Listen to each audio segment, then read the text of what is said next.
Assalamualaikum warahmatullahi wabarakatuh. Kembali hari ini kita ngaji kitab Melayu Al-Bahjatul Mardiyah fil Akhlaqid Diniyah yang diterjemah dari kitab bahasa Arab oleh Haji Muhammad Sarni bin Haji Jarmani bin Haji Muhammad Siddiq Al-Alabi. Kemarin kita sudah membahas soal al-ikha, persaudaraan. Hari ini kita masuk ke pembahasan berikutnya, pembahasan yang ke-10, yaitu adabul majalis, adab bermajlis. Bismillahirrahmanirrahim. Alhamdulillahirabbil alamin. Allahumma salli wa sallim ala sayyidina Muhammadin wa ala ali sayyidina Muhammad wa ashabihi ajma'in. Qala al-muallif rahimahullahu ta'ala wa nafa'ana bi ulumihi wa bi ulumi aslafihi fid dharaini amin. Adabul majalis, adab bermajlis, adab berkumpul di majelis. Tiap-tiap orang yang akan mendatangi majelis itu hendaklah berpakaian rapi dan bersih, bukan karena bermegah dan sombong, tetapi adalah selaku menghormati majelis dan mensyukuri nikmat Tuhan. Jadi hendaklah kita bila menghadiri satu majelis perkumpulan lah, taklim terutama, majelis taklim, kita memakai pakaian yang indah, yang bersih, yang rapi. Jadi bukan untuk bermegah-megah atau betampai kebagusan pakaian kita, tapi lebih karena menghormati majelis itu sendiri dan mensyukuri nikmat Tuhan. Itu yang menjadi motivasinya. Apabila masuk ke dalam majelis, maksudnya terlebih dahulu memberi salam kepada hadirin, terutama ini majelis yang majelis itu adalah majelis terbatas di mana kita sudah sudah terbiasa berkumpul di dalamnya. Kalau majelis ini majelis yang ramai banyak misalnya, ya tentu kada bisa kita memberi salam satu-satu, tapi paling kada kita memberi salam kepada orang yang ada di sekitar kita. Dan baik pula bermusafahah dengan mereka, bersalaman maksudnya. Dan hendaklah ia duduk di tempat yang kosong dan tersedia, yaitu jangan memindah orang lain atau dengan bersesak-sesak di antara mereka. Jadi kita duduk di mana tempat yang ada di situ kosong, bukan kita orang sudah rapat kita duduk bekasak-kasak, bersesak-sesak sehingga orang merasa kada nyaman dengan kedatangan kita, itu dilarang. Kecuali jika mereka ridha kepadanya, ini karena mungkin majelis ini penuh, misalnya banyak, saking banyaknya kada ada tempat, kita hendak ngambil tempat yang mungkin agak sela sedikit, asal dengan keridaan orang di sisi kanan kiri kita, kada apa-apa. Hendaklah ia duduk di majelis itu dengan rapi dan beradab, dengan sopan.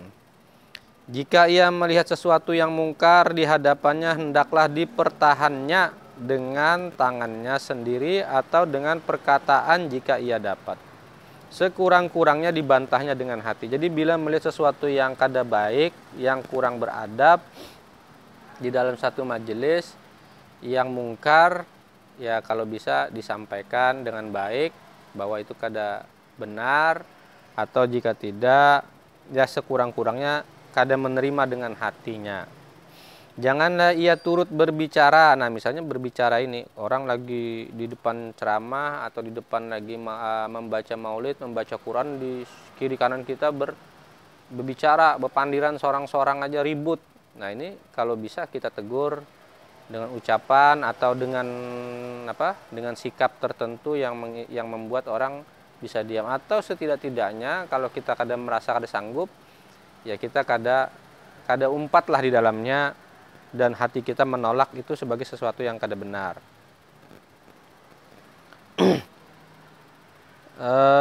Janganlah turut berbicara barang yang tiada berfaedah, atau mengumpat orang, membicarakan orang lain, sementara di hadapan orang lagi bepandir, kita bepandiran seorang, malah membicarakan orang lagi, menggibah orang, itu tambah buruk lagi. dan tiap-tiap yang menjadi dosa. Pekerjaan-pekerjaan yang menjadi dosa maginnya dihindari. Dan janganlah menghina orang yang semajlis dengan dia. Jangan menghina, jangan menyambati. Boleh jadi ia lebih banyak pengetahuan dan taatnya kepada Allah. Dan janganlah memuliakan seseorang itu karena kayanya. Jadi kita menghormati orang itu bukan karena harta atau kekayaannya, tapi memang sepantasnya kita menghormati orang itu karena memang dia lebih tua, dia lebih berilmu, dia lebih beradab, lebih sopan, karena itu motivasinya. Adapun kita kemudian menghormati orang kaya ya karena dia beradab, karena dia lebih memang secara di masyarakat mereka dihormati, ya kita wajib menghormatinya juga. Jangan merendahkan orang lain intinya. Yang demikian itu melemahkan akan agama dan menghilangkan sifat muru'ah. Nah, kalau kita hanya memandang orang karena harta, karena kekayaannya, itu sama saja melemahkan agama. Sabda Nabi kita sallallahu alaihi wasallam, "Man tawadha'a ala ghaniyyin li ghinahu faqad dhahaba thulutsa dinihi." Yang artinya barang siapa merendahkan diri atas orang yang kaya, maksudnya bersikap ya merendah di depan orang kaya karena kekayaannya, maka sungguh telah hilanglah 2/3 agamanya. Maksudnya Nabi melarang menghormati dan memuliakan orang yang kaya karena terpengaruh dengan hartanya yang banyak itu, atau karena mengharap kemurahannya, seperti kelakuan orang yang tamak, atau bahasa kita tuh ya menjilat lah. Ya kita menghormati orang wajib pada pandang miskin kaya. Orang terhormat ya kita hormati, orang kaya ya kita hormati, tapi bukan karena kekayaan atau hartanya, tapi karena memang sepantasnya ini dihormati karena karena perannya di masyarakat, karena memang kedudukannya di masyarakat dan seterusnya. Bukan karena kita mengharap sesuatu daripadanya sehingga kita menjadi seperti penjilat kayak gitulah. Tamak hanya karena ingin harta. Dia merendah dan tunduk kepada orang yang berada karena mengharap-harap pemberiannya. Nah, ini orang yang tamak tadi. Ini dilarang. Tetapi jika kita berhubungan dengan orang yang kaya itu karena hendak bernasehat atau karena diundangnya, nah, jadi kita karena diundangnya atau kita diminta nasihat, yang demikian wajarlah kita mendatangi dan hormat kepadanya. Jadi bukan kada boleh menghormati orang kaya, tapi motivasinya itu yang dibenarkan. Atau ia seorang yang dermawan. Nah, sepantasnya orang yang dermawan dihormati. Ia banyak berwakaf untuk membina masjid misal, tempat ibadah lainnya, memberi bantuan kepada fakir miskin dan orang yang melarat. Maka kita merendah dan menghormatinya itu adalah karena salehnya, karena kebaikannya dan murah hatinya dan murahnya. Karena itu motivasinya. Atau ia seseorang yang alim, atau ia seorang alim, kita merendah dan tunduk kepadanya adalah karena ilmunya dan takwanya, bukanlah karena kayanya. Masalah yang seperti ini adalah berhubungan niat dan tujuan kita saja. Jadi ya ini pada niat lah sebenarnya. Kadang-kadang ya orang melihat kita ini macam-macam lah, dianggap kita niat sudah baik, benar. Tapi karena seakan-akan kita hormatnya lalu orang menyambat macam-macam, itu urusan orang. Intinya sebenarnya penting niat kita tulus bahwa kita menghormati orang karena memang ia pantas dihormati, karena kebaikannya, karena dermawannya, karena ilmu pengetahuannya. Ya karena memang ia pantas dihormati dan bukan karena yang lain, karena harta, karena mengharap pemberian dan seterusnya.